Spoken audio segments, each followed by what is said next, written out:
Nag-post si Akata, medyo na-alarm lang ako. Kinvote niya pa si Miriam Defensor Santiago. Wag naman ganon mga idol. Hindi porke iba yung opinion sa inyo ng tao, dapat nyo nang ganonin. Kasi in relation to kay Kibuloy. So panoorin natin yung video niya ng konti. Naman, meron na namang mga gunggong na senador na ayaw pahuli. Si Pastor Kibuloy. Well, totoo naman yan. Ng isang tao ang tingin ko bayani. Sa pakikipaglaban niya sa komunista. Hindi naman ganun yun. Pero pagka lumaban ka sa komunista, ibig sabihin pwede ka na gumawa ng kalokohan. Siyempre, hindi.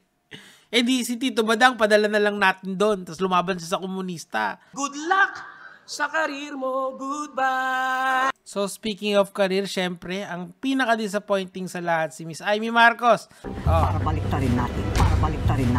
Ganda ang mensaheng inilabas ni Senadora Amy Marcos ngayong International Women's Month tungkol sa mga karapatan ng kababaihan. Panahon na para baliktarin natin. Pero bakit tila talibas nga ito talaga sa kanyang mga ginagawa? Pastor Kibuloy, mabait siya sa atin at higit sa lahat talagang tumutulong. So yung pala yun, no?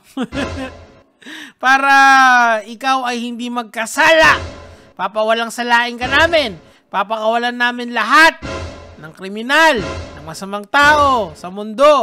Basta ikaw ay tumutulong. Palakpakan ng yan.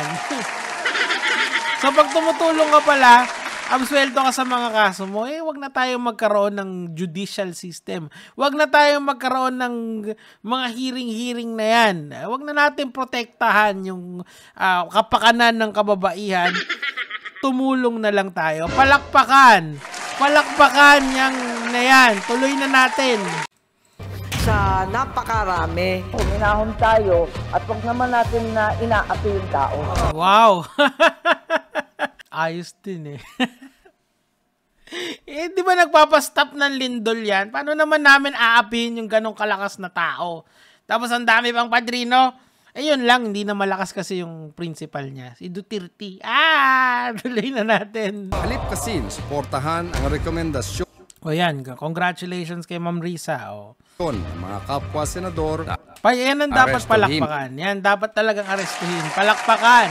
Palakpakan niyang si Madam Risa. Pero si Kibuloy, boo. Tuloy na natin. Kinukonsinti ba rito ang mga gawain ng Pastor Kuno? Yun lang, di ba? Kabilaya ng testimonya ng mga dating membro ng kanyang mega kulto. Akala nyo tapos na doon sa mga testigo? Hindi. Pati United States, hinahanap na to. Posible umanong mapadali nito ang extradition o sapilitang pagpapapunta kay Kibuloy sa Amerika para harapin niya roon ang kanyang mga kaso. Kaya si ate, makakabawi ka rin dahil yan sa tulungan ng administration, current administration natin at saka yung opposition, di ba? Nagtulungan sila para masakote itong si Kibuloy. Sino ba yun sa administration? Of course, si Pangulong Marcos, sila House Speaker Romualdez at yung ibang mga tao sa Kongreso at yung kumakampi nila sa Senado. Tapos ang opposition, sila Ma'am Risa Hontiveros, di ba? Palakpakan po ng totoo.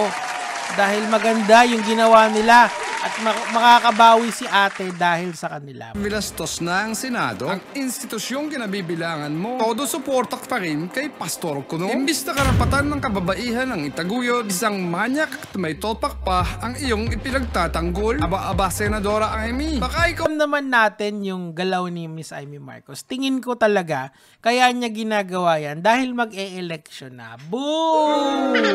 Sumuporta sa mali para sa boto ng tao. Wag ganun. Wag ganon, Miss Amy Marcos. Pero ganon talaga, politika yan, kanya-kanyang kampihan para sa boto. Boo! Boo! Kaya Miss Amy Marcos, siguro iiwan ko na lang itong salita ni Tito Badang sa'yo. And ako naman ay okay na ako dito. Gege mga lods, Tito Badang, take it away. Good luck sa karir mo. Goodbye.